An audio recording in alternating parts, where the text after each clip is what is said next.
అంటే కాశీ లాంటి పరమ పవిత్రమైన చోట రేపేంటి అన్నారు.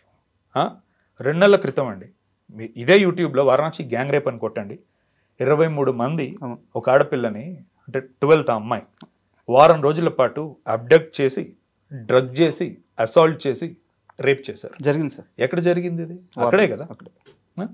అంటే అంటే ఎవడో తప్పు చేయడం వల్ల ఆ చోటు పాడవదు, అందరూ మంచోళ్ళు ఉండడం వల్ల ఆ చోట్లో ఏ తప్పు జరగదు అనేది మూర్ఖత్వం నేను అనేది. ఇప్పుడు కెలడోస్కోప్ సిటీ అని ఒక పుస్తకం ఉంటుంది. ఒక ఫారినరు ఇండియాకు వచ్చి 1 year వారణాసిలో ఉండి ఆ పుస్తకం రాశాడు.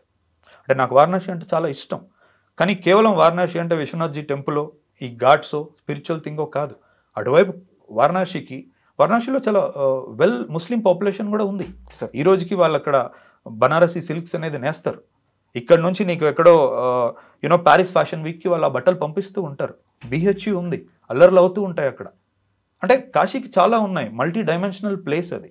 నువ్వు ఏం తెలియకుండా ఒక 3 రోజులు 4 రోజులు నువ్వు కేవలం ఒక భక్తుడిలా వెళ్ళిపోయి వచ్చి అంతే దాన్ని ఆపాదించుకోకూడదు కదా. ఇప్పుడు అంతమంది ముస్లిమ్స్ ఉన్నారు, వాళ్ళు మీట్ తినాలనుకుంటే గాల్లో నుంచి వస్తుందా మీటు? అక్కడేగా కొట్టేది. కాశీలో స్లాటర్ హౌస్ ఏంటంటే, సరే అదే గూగుల్లో ఓపెన్ చేసుకుని స్లాటర్ హౌసెస్ ఇన్ కాశీ అని టైప్ చేయండి. 2017 వరకు యోగి ఆదిత్యనాథ్ గారు సీఎం అయిన తర్వాత ఇల్లీగల్ స్లాటర్ హౌసెస్ ఏమన్నా ఉంటాయో వాటన్నిటిని బంద్ చేసి పబ్లిక్ హెల్త్ సెంటర్స్ చేశారు. వాటిని ఆయుష్మాన్ ఆరోగ్య కేంద్ర అంటారు. ఇప్పటికీ 1300-1400 స్క్వేర్ ఫీట్లో ఉన్న ఎన్నో కబేలాల్ని, స్లాటర్ హౌసెస్ని వాళ్ళు ఇప్పుడు మారుస్తున్నారు. అంటే ఇది ఏమీ తెలియకుండా, ఇలాంటివి ఏమీ తెలియకుండా అక్కడ కూర్చొని ఒక గొంతు పెద్ద చేసుకొని మాట్లాడితే ప్రపంచానికి నీకేది తెలీదో తెలుస్తుంది. ఈరోజు నేను మాట్లాడుతున్నా కాబట్టి నేను ఎంత తెలుసుకొని సినిమా తీసానో తెలుస్తుంది. ఇది అంటే ఇప్పుడు విలేకరుగా మీకు ఒక బాధ్యత ఉండాలి. మాట్లాడేటప్పుడు మీరు ప్రజలకి మాకు ఒక వారధి. మీరు అడిగిన ప్రశ్న వల్ల మేము ఆలోచించగలగాలి, అంతే తప్ప మీ తెలియంతనం బయట పెట్టుకోకూడదు. మిడిమిడి జ్ఞానంతో మాట్లాడేసి అంటే ఏమనుకున్నారు, ఇలాంటి రోజు మళ్ళీ రాదనుకున్నారా? నేను సమాధానం చెప్పను అనుకున్నారా? ప్రతి అంశం గురించి క్షుణ్ణంగా నేను మాట్లాడగలుగుతా. గాల్లో నుంచి నేను లెక్కలు తీయను. మీరు ఏదడిగినా అందులో అది ఉద్దేశపూర్వకమైన రచన, నేను దాన్ని అప్రోచ్ అయిన విధానం. మీరు కబేలా అడిగితే నేను కబేలా చెప్పడం కాదు, మీరు గూగుల్ ఓపెన్ చేసుకొని చూసుకోండి అంటున్నా. ఈ రోజుల్లో ప్రతి ఒక్కరు చేసేది అదే కదా. ఇప్పుడు కాశీలో రేపన్నారు, దానికి సమాధానం చెప్పిన. బ్రాహ్మణుడు రేపన్నారు, దానికి సమాధానం చెప్పిన. సినిమా ఆ సీన్ని ఎలా చూడాలని నేను అనుకున్నానో అది కూడా నేను చెప్పాను. ఇంకా ఇప్పుడు దాని గురించి మిగతాది నాకు తెలిసి నేను ఫుల్ సర్కిల్ కొట్టా సార్. అండ్ ఫస్ట్ ఆ సీన్ ఓపెన్ అయిన తర్వాత నేను ఇదివరకు సినిమా చూశాను సార్. తర్వాత మళ్ళీ ఈ ఇష్యూ అంతా జరిగిన తర్వాత నేను కూడా మైండ్ సెట్ అలాగ ఉన్నప్పుడు మాత్రమే ఇంకాస్త జాగ్రత్తగా చూద్దాం ఈ సీన్ అని చెప్పి మళ్ళీ చూశాను. నాకు అర్థమైంది ఏంటంటే, మీరు ఫస్ట్ అక్కడ ఆ పురోహితుడు ఎవరైతే భార్యతో పూజ చేస్తుంటారో తనకి దుర్గామాతకు పూజ చేస్తున్నట్టు ఫస్ట్ ఎస్టాబ్లిష్ చేశారు.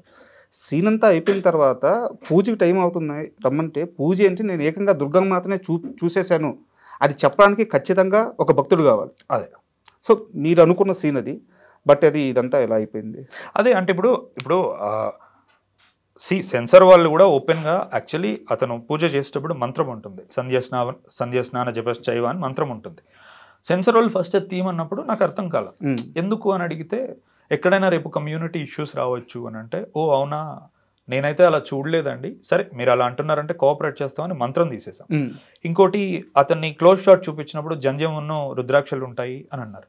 అరే నాకు మళ్ళీ అర్థం కాలేదు, ఇదేంటిది, ఒక తప్పు చేయాలనుకున్నాడా వేసుకోవచ్చు కదా అని. అక్కడ కూడా నేను నిజమే అయి ఉండొచ్చు, ఎవరినో బాధ పెట్టాల్సిన అవసరం నాకు లేదని నేను అక్కడ కూడా లాంగ్ షాట్కే వెళ్ళాను, క్లోజ్ షాట్ లేకుండా. దాని తర్వాత వాళ్ళు నాకు సర్టిఫికేషన్ ఇచ్చారు, ముందుకు వెళ్ళిపోయాను.